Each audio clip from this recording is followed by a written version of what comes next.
नमस्कार दोस्तों, स्वागत है आप सभी का एक बार फिर से। दोस्तों, अगर आप अपनी लाइफ में कुछ नया सीखना चाहते हैं तो मेरे साथ ज़रूर बने रहिएगा और मेरे चैनल को लाइक करिएगा, शेयर करिएगा, सब्सक्राइब करिएगा ताकि मेरा हर नया वीडियो आप तक आता रहे।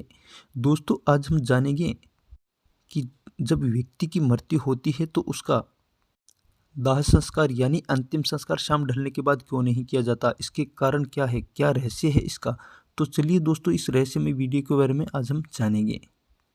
दोस्तों, हमारे हिंदू धर्म में कुल मिलाकर 16 संस्कार बताए गए हैं। इनमें से सबसे अंतिम संस्कार मृत संस्कार यानी उसके बाद कोई संस्कार नहीं होता, इसलिए इसे अंतिम संस्कार भी कहा जाता है।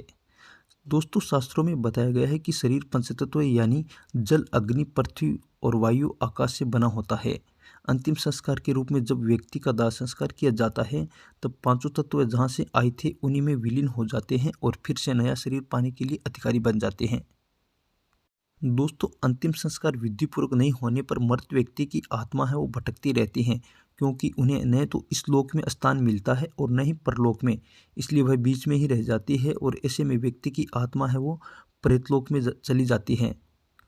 इसलिए जब व्यक्ति की कभी भी मृत्यु होती है, किसी भी परिजन की मृत्यु होती है, तो उसका दाह संस्कार भी नियम पूर्वक करना जरूरी होता है। दोस्तों, वैसे तो दाह संस्कार के नियम बहुत से होते हैं। दोस्तों, दाह संस्कार का मतलब यह नहीं होता है कि उनका दाह संस्कार कभी भी कर सकते हैं यानी अंतिम संस्कार कभी भी कर सकते हैं, क्योंकि अंतिम संस्कार के भी कुछ नियम होते हैं। इनमें से यह एक नियम भी होता है कि व्यक्ति अगर रात में मरता है, जिस व्यक्ति की मृत्यु रात में होती है, तो उसका दाह संस्कार सुबह तक उसको इंतज़ार करना पड़ता है और सूर्यास्त के बाद कभी भी उनका दाह संस्कार नहीं किया जा सकता, क्योंकि दोस्तों सूर्यास्त होने के बाद दाह संस्कार करना शास्त्रों के विरुद्ध माना गया है। अगर किसी व्यक्ति की मृत्यु दिन के समय होती है तब भी सूर्यास्त से पहले उनका अंतिम संस्कार कर दिया जाना चाहिए। शाम ढलने के बाद कभी भी उसका दाह संस्कार नहीं करना चाहिए। दोस्तों, शास्त्रों के अनुसार सूर्यास्त के बाद दाह संस्कार इसलिए नहीं करना चाहिए, चलिए हम आपको कारण बताते हैं।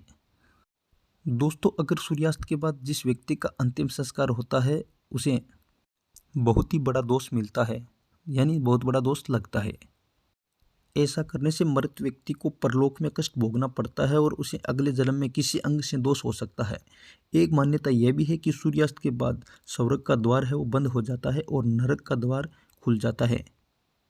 दोस्तों, एक मान्यता यह भी है कि सूर्य को आत्मा का कारक माना गया है। सूर्य है वो हमारी जीवन की चेतना है। हमारी आत्मा है वो सूर्य से ही जन्म लेती है और सूर्य में ही फिर से विलीन हो जाती है। सूर्य नारायण का रूप है और सभी कर्मों में भगवान श्री सूर्यदेव शामिल रहते हैं, वो हमें देखते रहते हैं।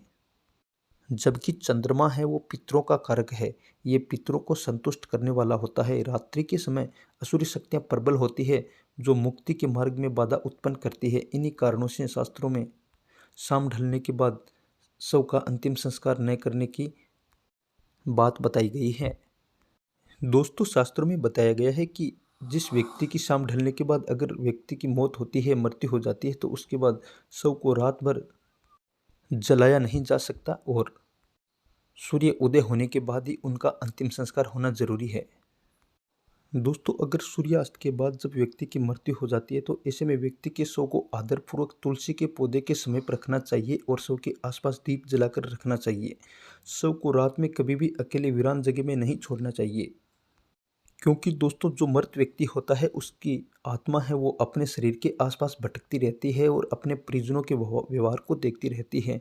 इसलिए परिवार के सभी सदस्य होते हैं उनको मृत व्यक्ति के शव के पास बैठकर भगवान का भजन करना चाहिए, यानी भगवान का ध्यान करना जरूरी होता है ताकि मृत व्यक्ति की आत्मा को शांति मिले। दोस्तों, एक बात यह भी है कि शव को अकेले क्यों नहीं छोड़ना चाहिए, इसके पीछे का क्या कारण है। दोस्तों, ऐसा माना जाता है कि शरीर को छोड़कर जब आत्मा निकल जाती है तो शरीर एक खाली घर की तरह हो जाता है और इस खाली घर पर कोई भी बुरी आत्मा है वो अधिकार कर सकती है। इसलिए बुरी आत्माओं को शव की रक्षा के लिए आसपास लोगों का होना जरूरी होता है। व्यवहारिक तौर पर शव को जीव हानि हो सकती है, इसलिए शव के आसपास लोगों का होना बहुत ज़रूरी होता है। तो चलिए दोस्तों, वीडियो को पूरा करते हैं, अगले वीडियो में फिर मिलते हैं।